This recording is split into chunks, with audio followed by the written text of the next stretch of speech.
Allez, on démarre une édition spéciale consacrée à ce discours d'Emmanuel Macron au Conseil constitutionnel. D'ailleurs, on l'attend, le président. Il a du retard, il devait arriver à 7 heures, il a déjà 20 minutes de retard. On a vu Laurent Fabius, le président du Conseil constitutionnel, regarder sa montre, s'impatienter un petit peu il y a quelques instants. Emmanuel Macron qui rend hommage aujourd'hui au père fondateur de cette 5e République, le général de Gaulle. Avec nous sur ce plateau pour en parler, Thomas Brantôme, historien du droit et des idées politiques. Bonjour. Vous avez coécrit ce livre, Histoire de la République en France des origines à la 5e. À vos côtés, Gilles Bernstein. Bonjour Gilles, éditorialiste politique à France Info. Bonjour Gilles. Gilles, pour Emmanuel Macron, c'est l'occasion de reprendre un peu de hauteur en pleine crise gouvernementale cette journée ? Oui, c'est sûr. Évoquer les mannes du général de Gaulle, ça fait jamais de mal au président de la République de s'inspirer du fondateur de la 5e République, d'autant que, vous l'avez dit, ça va pas très fort pour le président de la République en ce moment, confronté à une crise politique, voilà, une crise de l'immédiateté, une crise de la gestion au quotidien de son gouvernement, et reprendre un peu de hauteur en parlant de la Constitution, ce qui y a de plus définitif, ce qui y a de plus de long terme dans la vie politique française. C'est sûr que ça ne peut pas lui faire de mal, on va essayer. Oui, en tout cas, là, on voit à l'image Laurent Fabius, le président du Conseil constitutionnel, qui attend donc Emmanuel Macron. Ça me fait penser à Gérard Collomb, qui attendait Édouard Philippe mardi matin sans le tapis rouge, pour la passation de pouvoir. Le président qui a un petit... Une voiture qui s'approche. Ça pourrait être le président de la République. De toute façon, le président de la République, comme souvent, je vais y arriver, a accumulé du retard tout au long de sa journée. Il était en retard à Colombey. Donc c'est comme les vols, vous savez, sur les rotations des avions. Au bout d'un moment, les retards s'accumulent. Mais enfin, manifestement, le voici. Il était en retard parce que aussi il a pris du temps pour parler avec les gens. Avec les gens à Colombey, en Haute-Marne. Le voilà, le président qui va saluer Laurent Fabius.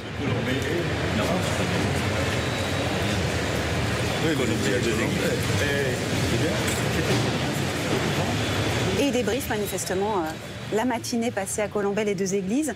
Emmanuel Macron qui a passé 1 heure avec les habitants du village du général de Gaulle, qui s'est fait interpeller d'ailleurs, notamment sur les retraites. Oui, qui s'est fait interpeller avec une phrase qui déjà buzz un peu, puisqu'il a dit à des habitants qu'il ne fallait pas se plaindre, et il a fait état d'un propos du petit-fils du général de Gaulle qui lui disait qu'à la Boisserie on avait le droit de tout faire sauf de se plaindre, et donc il ne fallait pas se plaindre.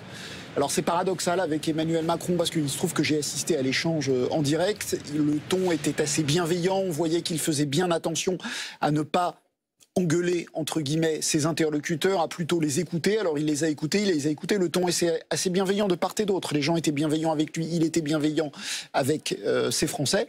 Et puis à un moment, il leur a dit, bah voilà, faut pas se plaindre. Or, c'est vrai que c'est un peu compliqué pour un président de la République qui fait plutôt partie des privilégiés de dire à des gens qui le sont moins, il faut pas se plaindre. Les citoyens ont le droit de se plaindre. Le président de la République est élu par les Français, ils ont le droit de se plaindre auprès de lui.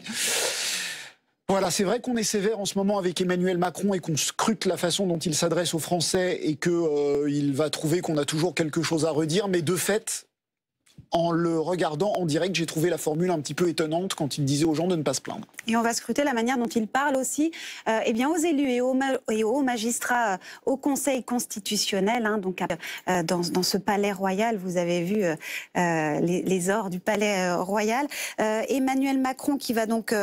relancer cette réforme des institutions.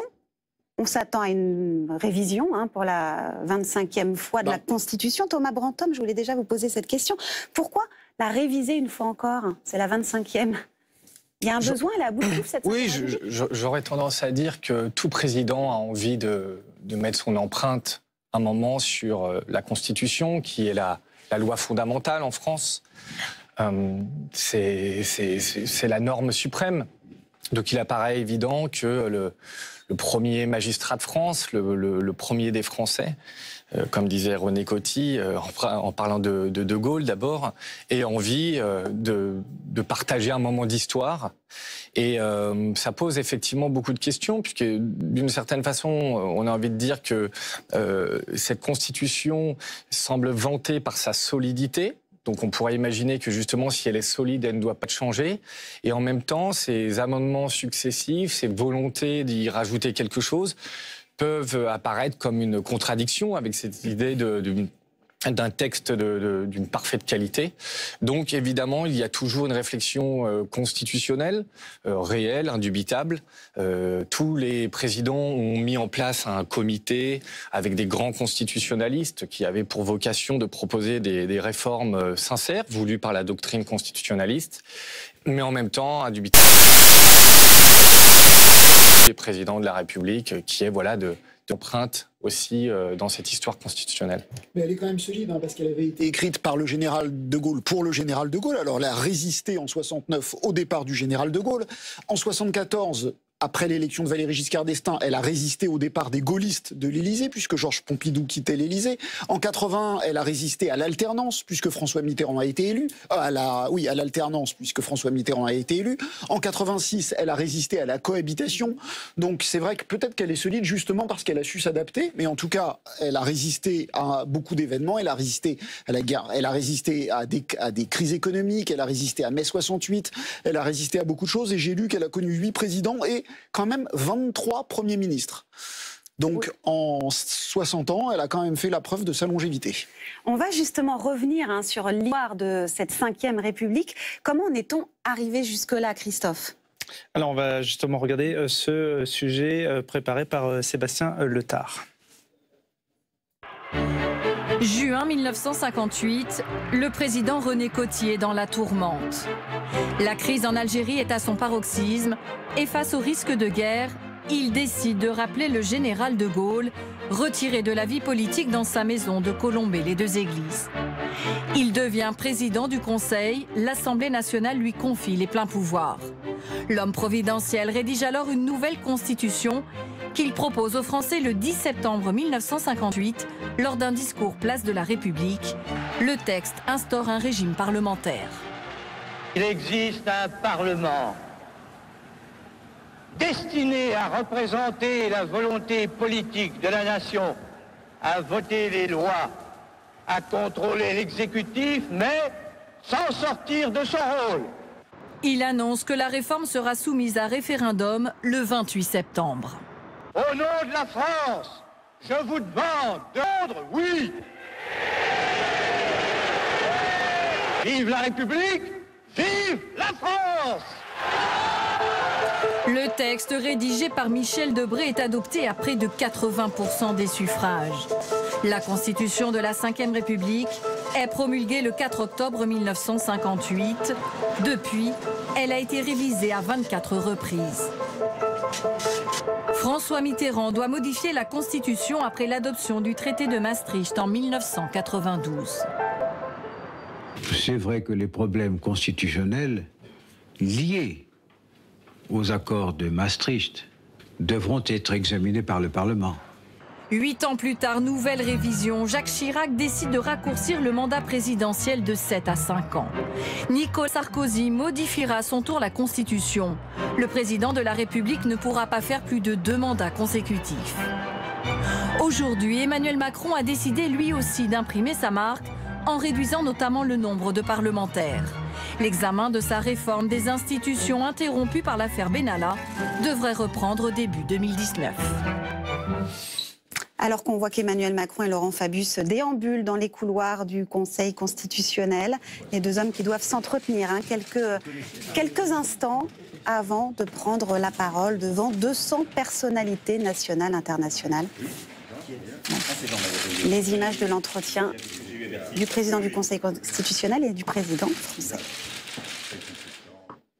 Alors, on l'a vu dans le reportage, dans le retour en images de Béatrice Gelot, cet enthousiasme il y a 60 ans à l'appel du général de Gaulle de dire oui à ce référendum, à cette 5e République. 60 ans après, c'est pas tout à fait la même chose, ça provoque pas autant d'enthousiasme, Thomas Brantôme. Il y a un sondage pour France Info et Le Figaro, sondage Odoxa, qui nous dit que 44% des personnes interrogées sont attachées à cette 5e.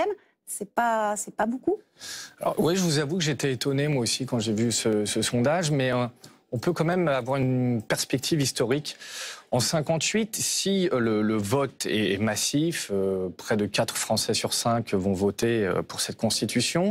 Avec 80% d'approbation, avec une participation de 80%. Absolument. Énorme. Donc, absolument énorme. On peut parler d'enthousiasme, mais c'est un enthousiasme peut-être plus pour le retour de De Gaulle, la fin de la 4e République et l'idée qu'on va sortir de la crise algérienne, que pour le texte à proprement parler. La deuxième remarque à mettre en nuance, c'est que tout de suite des critiques s'élèvent. La célèbre est celle de François Mitterrand avec le coup d'État permanent. D'un point de vue constitutionnel, Maurice Duverger parle de monarchie républicaine. Donc il y a déjà des critiques.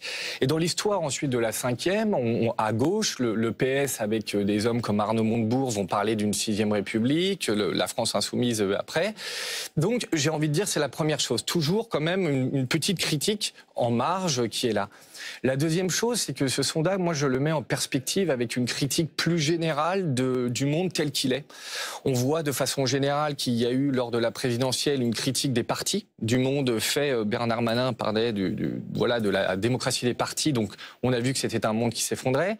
Une critique de l'Europe, plus nouvelle et transpartisane, et une critique du néolibéralisme et une critique de la 5e République. Donc moi j'aurais presque envie de pas trop lui donner une dimension purement constitutionnelle, mais une dimension un peu politique, générale, d'une crise et d'une tension en fait des concitoyens qui en fait frappe un peu l'ensemble des piliers de la société. Mais c'est quoi, c'est l'hyper-présidence aussi?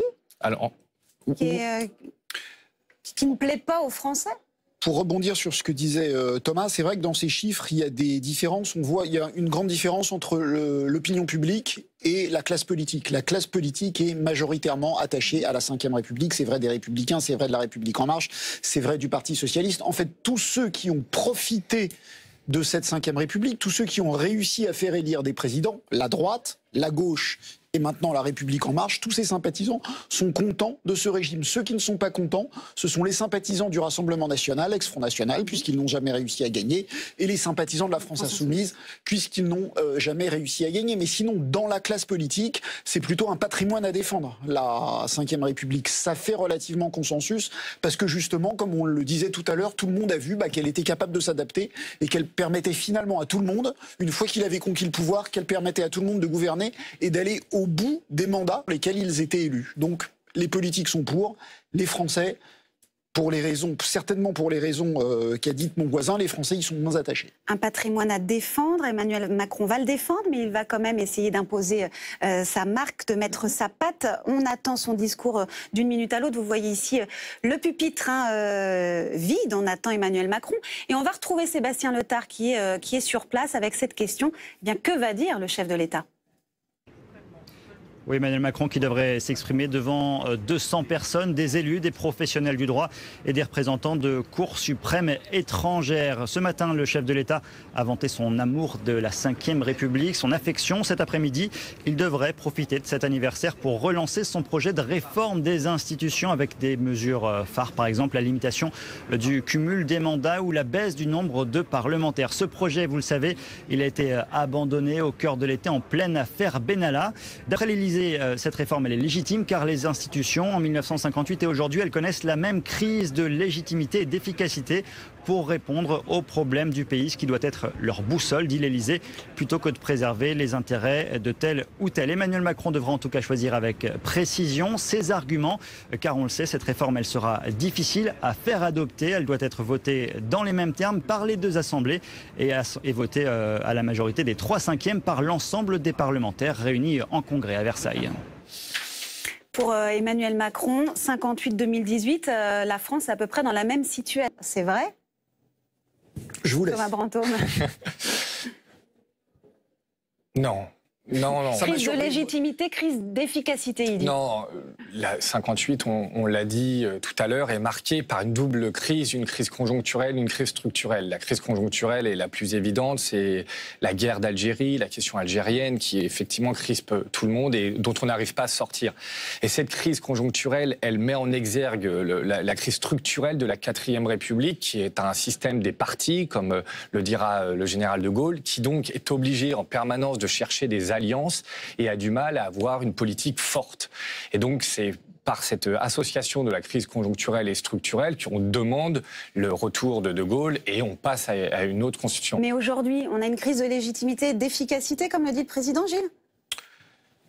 Une crise de légitimité, j'ai pas l'impression. Le président de la République a été élu très largement et voilà, il est le président légitime et j'ai l'impression que les gens, on peut contester sa politique, on peut contester les effets de sa politique, on peut contester sa façon de faire de la politique, mais personne vraiment ne conteste la légitimité du président de la République.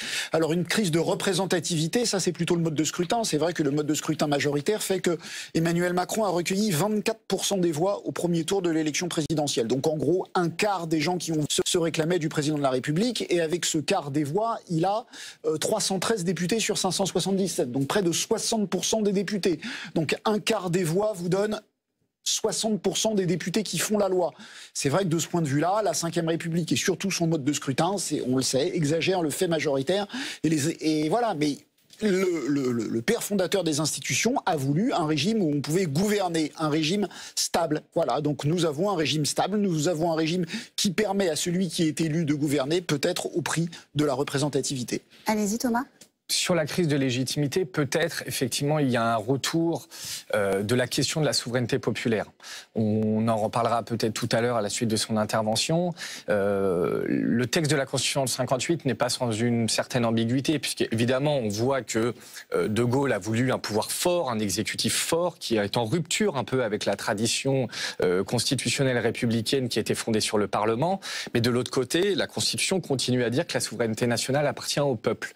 Et je pense que s'il y a une observation à faire sur la crise de légitimité, elle est du fait qu'effectivement il y a une contestation qui vient d'un peu partout sur le sentiment du peuple que cette souveraineté populaire n'est plus, que en fait on est passé à un système, on l'entend un peu partout, plutôt technocratique, voire oligarchique. La majorité, elle est soumise au président de la République, que le Premier ministre. En effet, qu'il y a un sentiment du peuple qui n'est plus décideur. Mais c'est assez étonnant que ça soit Emmanuel Macron qu'il dise ça, dans le sens où lui, il a désiré revenir en fait au gaullisme originel, c'est-à-dire mettre en place une verticalité du pouvoir avec un exécutif fort, un président fort. Donc c'est vrai que c'est un peu étonnant de sa part. Il y a dans cette critique sur la représentativité une sorte d'effet conjoncturel parce que Emmanuel Macron a été élu contre qui? Contre Marine Le Pen. Et s'il a fait 70% des voix au deuxième tour, c'est ça 70% des voix au deuxième tour, à l'évidence, beaucoup de ces 70% des voix n'étaient pas pour lui, mais pour faire barrage à Marine Le Pen. Et les mêmes disent, nous, on vous a élu parce qu'on ne voulait pas de Marine Le Pen, mais on n'a pas plébiscité votre politique. Donc pourquoi nous imposez-vous cette politique pour laquelle finalement on n'a pas vécu? On n'a pas voté, on a voté contre l'autre, on n'a pas voté pour votre programme. Voilà. Toujours est-il qu'il a été élu et qu'un président de la République propose un programme et l'applique.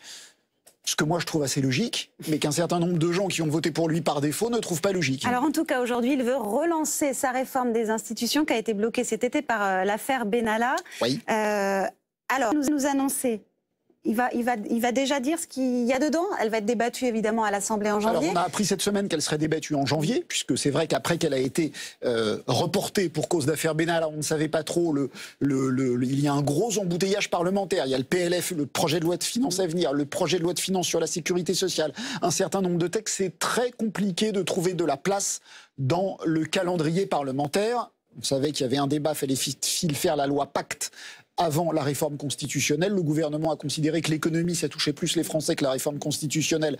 Donc, il a commencé par la loi Pacte. Bref, une place a été trouvée en janvier. Que dira-t-il? Je ne sais pas. Ce qu'on sait, c'est sa volonté dans la réforme constitutionnelle. Il y a 3 points importants, qui d'ailleurs ne sont pas forcément d'ordre constitutionnel, qui sont d'ordre institutionnel. C'est instiller une dose de proportionnel, comme on dit, et selon les dernières versions, c'était 15% de proportionnel. Réduire le nombre... Pour les législatives. Non? Pour les législatives, les sénateurs sont déjà élus partiellement au scrutin majoritaire, partiellement au scrutin... Réduire le nombre de parlementaires, ce qui ferait qu'on passe d'un tiers, on passerait de 560 députés à 400, 404 députés, et de 348 sénateurs à 240 ou 242 sénateurs. Et enfin, la limitation du cumul dans le temps, c'est-à-dire qu'on n'ait pas le droit d'exercer un mandat parlementaire ou de direction d'un exécutif local plus de 3 fois consécutives. Voilà. Ça, c'est très polémique. Tout est très polémique, que ce soit la réduction du nombre de tout n'est pas très polémique. Tout fait largement consensus dans l'opinion publique, mais est contesté d'une part par la droite, d'autre part par les sénateurs et a fortiori par les sénateurs de droite. Et il y a aussi d'autres annonces qu'il va faire, mais voilà, par exemple, mettre l'environnement dans l'article 1 de la Constitution, ça c'est des choses, Thomas Brantôme. Partageons la parole. Juste avant, pour revenir sur la première question, ce qui est un peu étonnant dans cette réforme, elle participe un peu à la philosophie politique d'Emmanuel Macron, qui est une forme de syncrétisme. On y reviendra, je pense, dans son rapport à la Ve République. C'est-à-dire qu'il y a des signaux dans cette réforme qui font appel à des traditions constitutionnelles un peu différentes. Le fait de réduire les mandats, c'est dans l'air du temps. Il y a eu déjà sous Hollande une loi, voilà, pour limiter le cumul des mandats. C'était très demandé d'une certaine façon. Mettre fin à la Haute Cour de justice, ça va aussi dans l'idée que le président n'est pas quelqu'un en dehors de ses concitoyens. Donc on a toutes ces choses-là. Et en même temps, l'accélération de la procédure parlementaire, la volonté de réduire le camp parlementaire, cette fois-ci, donne un contre-signal qui reviendrait un peu au début du mandat d'Emmanuel Macron, de la présidence jupitérienne, d'une forme de césarisme politique des ordonnances. Voilà, qui peut s'abstraire de la logique parlementaire. On veut aller vite. Voilà. Donc Dans son opposition, les choses sont claires et c'est logique, c'est de bonne guerre. Ceux qui sont au Parlement demanderont clairement un renforcement du Parlement.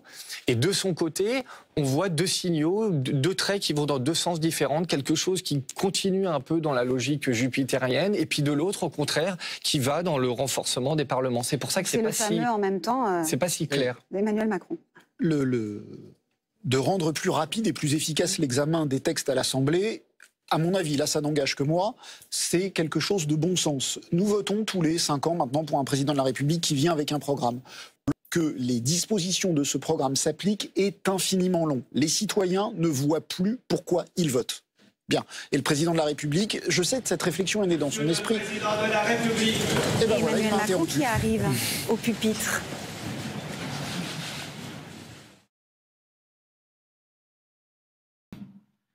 Opposons le sens du temps long et sachons utiliser le droit pour façonner l'histoire. Je vous remercie.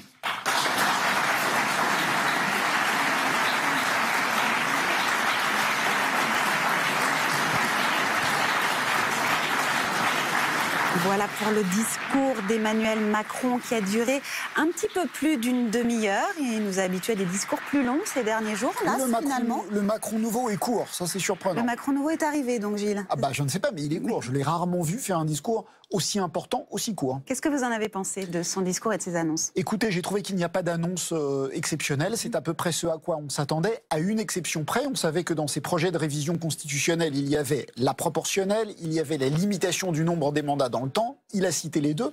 Mais il y avait un point très important qui était la réduction du nombre de parlementaires. Sauf à avoir été très inattentif, j'ai l'impression qu'il n'en a pas parlé. Il n'en a pas parlé, vous avez bien suivi.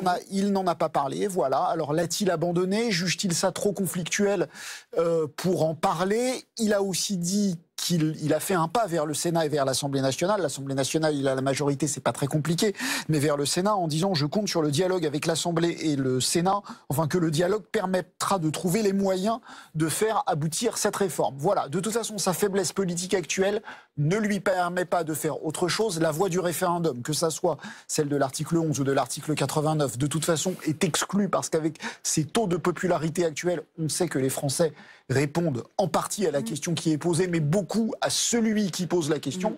Et en ce moment, clairement, les Français, ils disent non à Emmanuel Macron. La voie référendaire était donc écartée pour des raisons politiques. Il lui reste la voie du dialogue avec les assemblées et donc avec le Sénat dominé par la droite et présidé par Gérard Larcher. Il a dit clairement qu'il privilégiait cette voie. Il n'a pas parlé du nombre de parlementaires. Alors, est-ce qu'il a abandonné ou pas? Est-ce que c'est trop conflictuel? On le saura dans les prochains jours. Le nouveau Macron utiliserait donc la manière douce avec le Sénat, le dialogue. Voilà. Il est obligé. Il ne nous a pas habitués à ça. Voilà, il est obligé. De toute façon, alors c'est de la technique juridique. Mon voisin en parlera mieux que moi. Il y a un certain nombre de choses qui sont de l'ordre d'une révision constitutionnelle, d'autres d'une loi ordinaire, d'autres d'une loi organique. Même une loi organique doit être votée à la majorité absolue de la Chambre à laquelle elle est présentée. Donc ça concerne le non-cumul des mandats dans le temps. Ça concerne le non-cumul des mandats dans le temps et la réduction des nombres de parlementaires. La proportionnelle, qui ne concerne que l'élection des députés. Une loi simple suffit. Donc ça a une chance d'aboutir, ça. Il peut faire aboutir, sous votre contrôle, il peut faire aboutir la proportionnelle à l'Assemblée nationale par une loi ordinaire, simple, normale, votée dans des conditions de majorité normales par des députés. Pour le reste, il a besoin que ça soit voté au moins à la majorité absolue. C'est une loi organique à la majorité absolue dans chacune des chambres. Il n'aura pas, il sait qu'il est compliqué pour lui d'avoir aujourd'hui la majorité des 3/5 au Sénat. Donc voilà, il doit discuter avec les sénateurs, il doit discuter avec Bruno Retailleau et Gérard Larcher. Sur cette réduction donc, du nombre de parlementaires qui est plutôt bienvenue, en tout cas appréciée des Français. Thomas Brantôme, je rappelle que vous êtes historien du droit et des idées politiques. Qu'est-ce que vous retenez de ce discours du chef de l'État? Moi, je dirais qu'on a retrouvé... J'emprunte l'expression de la Revue des Deux Mondes, le swing macronien hérité de Paul Ricoeur sur son « en même temps ». L'introduction de son discours le place vraiment dans la tradition gaullienne où il fait une analyse très juste de ce qu'est la Ve République dans sa lettre, dans la volonté de Charles de Gaulle, c'est-à-dire un syncrétisme de plusieurs traditions constitutionnelles et philosophiques. Donc c'est extrêmement juste et il me semble que dans les premiers mois d'exercice du pouvoir d'Emmanuel Macron, on avait vraiment un jeu d'écho avec de Gaulle, peut-être qu'on en reparlera. Là où il y a du en même temps, c'est ce que je disais juste avant son discours, il va chercher des éléments d'une autre tradition, une tradition plus démocratique, plus parlementaire, plus étonnante dans sa filiation, comme la question de la proportionnelle. Juste avant de commencer le discours, on parlait du rapport au Parlement. Il faut rappeler que De Gaulle, s'appuyant sur Debré et des travaux de constitutionnalistes, a mis en place ce qui s'appelait le parlementarisme rationalisé. Il y avait une volonté que le Parlement aille vite et soit lié à l'exécutif et n'entrave pas son pouvoir. Et on sait que Mitterrand, dans une pratique différente, une autre perspective, avait mis la proportionnelle qui semble plus démocratique, mais qui peut paraître en contradiction avec ce parlementarisme rationalisé et qui peut redonner des réminiscences avec la troisième et la quatrième. Là, il y a l'intellectuel et il y a celui qui fait de la cuisine politique. On sait très bien que la proportionnelle, c'était le prix à payer pour le ralliement de François Bayrou, qui a toujours exigé, toujours voulu la proportionnelle. Et donc, quand François Bayrou a décidé... Alors, François Bayrou dit qu'il n'a rien négocié du tout, mais enfin, on sait très bien que pour avoir le soutien de Bayrou, il fallait décider, il fallait un peu une dose de proportionnelle. Alors, c'est tout le parlementarisme rationalisé que vous voulez, c'est de la politique. Pour Bayrou, il fallait la proportionnelle, donc voilà, il propose de la proportionnelle. Bon, ben là, oui, la proportionnelle, ça a une chance d'aboutir, on le disait. Oui, Thomas Brantôme, vous disiez donc, il y a le en même temps macronien. Ce discours, oui, est-ce que l'indépendance, il a parlé de l'indépendance de la justice, mais il y a aussi ce lien entre l'exécutif et l'autorité judiciaire. Là aussi, il y a du en même temps sur ce thème-là. Oui, je sais pas jusqu'à quel point, effectivement, le président peut tenir ses deux bouts. Là, il se justifiait quelque part de s'être immiscé. Enfin, on a accusé l'Élysée de s'immiscer dans le choix du procureur de la République. C'est ça. Celui qui va remplacer François Molins, qu'on a encore entendu hier sur notre antenne, le procureur de la République de Paris. Donc il se justifiait, il se défendait un peu quelque part. Oui, il se justifie. Il y a l'indépendance, mais il y a un lien. Que la politique pénale, c'est de la politique pénale, c'est de la politique. Que quand on élit une majorité, c'est aussi pour la politique pénale qu'elle va mener, et que donc le président de la République est en droit, via les nominations qu'il donne, est en droit d'exercer, de dès quelle politique pénale il exerce, que ça fait partie de la souveraineté, et qu'il a dit voilà ensuite le gouvernement était responsable devant le Parlement. Et il ne l'a pas dit ensuite devant le peuple. Sous-entendu, si les Français ne sont pas contents de la politique pénale menée par le gouvernement, ben ils en changent lors des prochaines élections. Le début du discours, oui, allez-y. Il y a ce premier point que je ne vais pas commenter parce que c'est effectivement politique. En revanche, d'un point de vue constitutionnel, il renoue avec une des premières mesures phares, et effectivement, on a évoqué Bayrou, qui était la transparence. Et son premier rapport dans son troisième défi, qui est celui du défi de la justice, c'est d'essayer d'avoir une forme d'exemplarité liberté, de justice transparente. Donc effectivement, mettre fin à la Cour de justice de la République qui jugerait différemment des ministres ou des présidents, on sent bien que dans l'air du temps, alors là c'est aussi du en même temps, puisque la présidence normale c'était quand même venu de quelqu'un d'autre, mais il y aura un peu que président ou ministre, on est des citoyens normaux. Et de l'autre côté, la fin du fait de siéger de droit de la part des présidents de la République à la retraite qui pouvaient aller au Conseil constitutionnel. Là aussi, on sait historiquement que c'était une manière de Gaulle d'avoir une forme de déférence, un honneur pour les anciens présidents. Mais aujourd'hui, elle choque plus ou moins les Français. On pose la question de leurs compétences juridiques et constitutionnelles. Donc là, je trouve qu'il y a un écho avec sa campagne sur la logique de transparence politique. Plus que, pardon, juste sur... Non. Et on voit bien que son volet de justice va vraiment dans ce sens-là. Et par contre, il n'a pas évoqué la question d'une justice sociale, la justice, qui serait un autre versant et un autre volet de la question. Sur la présence des anciens présidents de la République, il y a deux choses. Avant, les anciens Conseil constitutionnel. Au Conseil constitutionnel étaient des hommes qui quittaient le pouvoir vieux, comme le général de Gaulle. Georges Pompidou, hélas, est mort avant. Bon, il essaie de leur trouver, en gros, les moyens de leur existence pour les quelques années qu'il leur restait à vivre, sachant qu'ils ne participaient plus à la vie politique. Aujourd'hui, on quitte le pouvoir jeune. Nicolas Sarkozy a quitté le pouvoir jeune. François Hollande aussi. Valéry Giscard d'Estaing. Aussi. Et Emmanuel Macron, même s'il fait 2 mandats, quittera le pouvoir très jeune. Donc, en gros, ils avaient une place bizarre, membre du Conseil constitutionnel, alors qu'ils pouvaient continuer une carrière politique. Et puis autre chose, maintenant qu'il y a la QPC, la question prioritaire de constitutionnalité, qui permet à un citoyen de saisir d'une loi éventuellement votée longtemps avant, les présidents de la République auraient pu être en état de statuer sur une loi dont ils auraient été à l'origine. Ce qui, à l'évidence, posait un problème, donc il est plus logique pour tout le monde qu'il ne siège plus au Conseil constitutionnel. En tout cas, ici, dans cet exercice, il a essayé de se rapprocher des Français. On a dit qu'il était éloigné, qu'il s'isolait, qu'il était loin des préoccupations des Français. Il essaye de répondre aux doutes qu'ont les Français.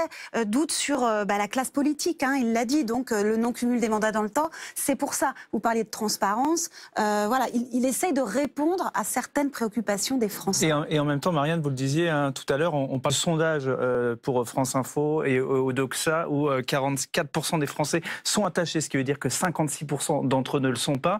Est-ce que finalement, ce n'est pas attaché à cette 5e République, est-ce que ce n'est pas finalement un manque de pédagogie?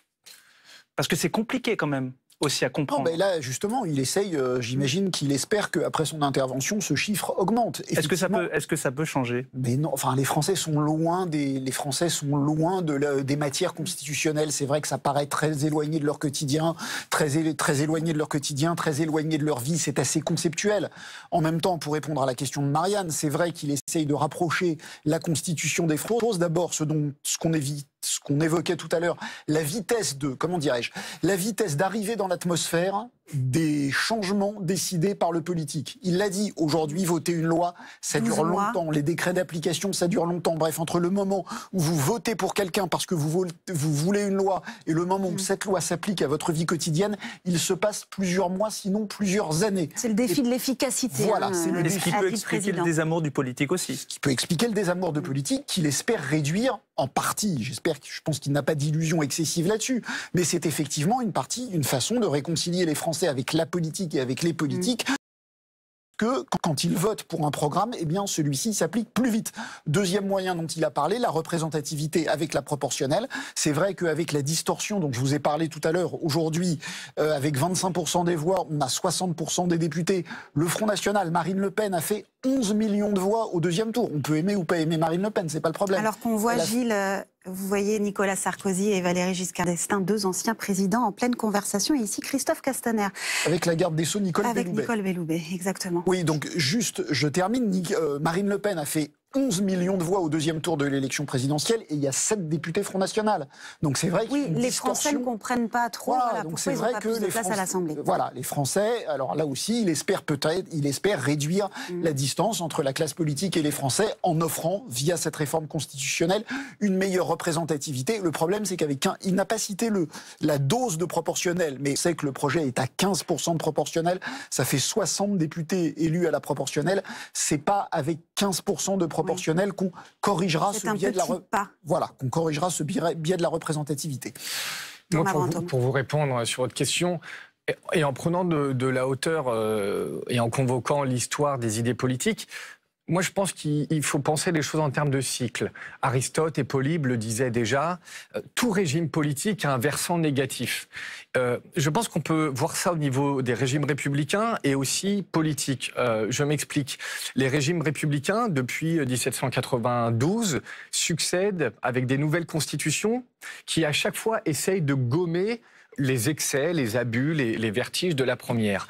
La Ve République, elle a essayé de redonner, je l'ai dit tout à l'heure, un pouvoir fort, un exécutif fort, contre le parlementarisme. Donc, alors que vous voyez que le président Macron salue les personnalités présentes ici, on a vu Lionel Jospin. À côté de Robert Badinter, ce qui est un... C'était il y a quelques instants, hein, ce n'est pas du direct. La Mitterrandie reconstituée. Et en ce sens... Lorsque, en 1858, on passe à la Ve République, les gens n'ont assez du parlementarisme, de ce qu'on a appelé le parlementarisme absolu avec Karine Malberg. Clairement, c'est la vie de Gaulle. Il faut en finir avec la Troisième et la Cinquième. Aujourd'hui, comme les régimes sont cycliques, il y a un retour d'une espérance de quelque chose qui pourrait être un peu plus démocratique et qui serait moins tourné autour du pouvoir fort. Vous avez parlé tout à l'heure d'hyperprésidence. La deuxième chose, pour le dire rapidement, après les cycles de régime politique, les cycles politiques tout court. Moi, j'observe que depuis les derniers présidents, on a toujours l'impression que le président nouveau est élu en présentant l'antithèse de ce qui était celui d'avant. Monsieur Sarkozy est arrivé en disant, bon, Monsieur Chirac était un peu loin des choses, il était trop dans la tour d'ivoire, roi feignant, donc on arrive avec l'hyperprésidence. Monsieur Hollande s'oppose avec la présidence normale en disant, je ne serai pas partout, et Monsieur Macron arrive en, il faut revertébrer le pouvoir, redonner en fait une tête au corps français, parce qu'il y avait quelque chose d'insuffisant et de non incarné avec Hollande. Donc, j'ai plus envie de vous répondre sur la logique cyclique propre en fait aux hommes qui ont toujours l'impression que, vu l'imperfection du politique, on espère des lendemains meilleurs. En fait. J'ai une dernière question, messieurs. Est-ce que là, Emmanuel Macron s'est vraiment posé en héritier du général de Gaulle aujourd'hui avec ce discours? Ou avec cette séquence ce matin à Colombelles et deux églises? Alors moi, ce qui m'apparaît évident, mais qui est très intéressant, c'est que M. Macron appartenait dans la logique française à une tradition qui n'était pas gaulliste à la base, qui était quelque chose relevant un peu des Girondins, de la monarchie de Juillet, de Guizot, des doctrinaires, voire de Valéry Giscard d'Estaing. Et effectivement, on ne s'attendait pas forcément, au moment où il allait devenir président, que ce social-libéral aille chercher du côté du gaullisme. Mais clairement, depuis l'annonce de la présidence jupitérienne, il est dedans. Le fait d'avoir sur sa photo officielle mis les mémoires de guerre, le fait d'avoir changé les armoiries, d'avoir mis le logo de l'Élysée avec la croix. Il est dedans, donc effectivement, je crois que le fait de devenir président lui donne le goût de l'uniforme gaullien et il fait tous les symboles en ce sens. Ça, c'est certitude. Pas mieux, j'allais dire la même chose. Je rajouterais deux choses. Il va chercher dans le général de Gaulle, effectivement, cette quête de verticalité par rapport à François Hollande, à qui il a succédé, donc d'un pouvoir plus affirmé, plus direct, etc. Et aussi un petit peu le ni gauche ni droite. Le général de Gaulle a plutôt présidé à droite, mais les racines du gaullisme sont plutôt un ni gauche ni droite ou un et de gauche et de droite, dans lequel Emmanuel Macron se reconnaît également et dans lequel il a puisé sa légitimité. Donc en ça, il y a une part de gaullisme en lui, mais indépendamment du discours qu'il a fait aujourd'hui. C'est une anecdote, mais c'est vrai, vous le disiez, le logo de l'Élysée a changé avec la croix de Lorraine. Même le général de Gaulle ne l'avait pas fait. Là, il est plus royaliste que le roi Emmanuel Macron. On la voit, cette croix de Lorraine, sur cette image. Plus royaliste que le roi. Lui qui est si attaché. Non, un commentaire, Thomas Branteau? Oui. C'est une première. Effectivement, France Info m'avait posé la question et j'avais dit cette expression. Il en avait le droit, puisque ce sont des emblèmes officieux, non officiels, donc il a le droit de faire ce changement. Jusqu'à présent, les changements avaient été plutôt d'ordre esthétique. Mais clairement, on voit ce besoin. Alors, là aussi, ça s'analyse avec l'ère d'une époque. Tout le monde est un peu dans la course au gaullisme, puisqu'on a vu à travers différents partis, tout le monde se réclamait de cet héritage. C'est l'homme originel, donc il y a une auréole, une aura qu'on peut prendre par rapport à cette chose-là. Et je précise, Gilles Bornstein, que vous allez recevoir un autre héritier du gaullisme, c'est Nicolas Dupont-Aignan. Autoproclamé, héritier autoproclamé, en tout cas Nicolas Dupont-Aignan tout à l'heure. Votre invité dans 19h20 politique. Merci Gilles Bornstein, merci Thomas Brantôme nous avoir accompagnés pendant ce débriefing du discours d'Emmanuel Macron au Conseil constitutionnel. Je rappelle le titre de votre ouvrage, Histoire de la République en France, des origines à la Ve République, c'est aux éditions Economica.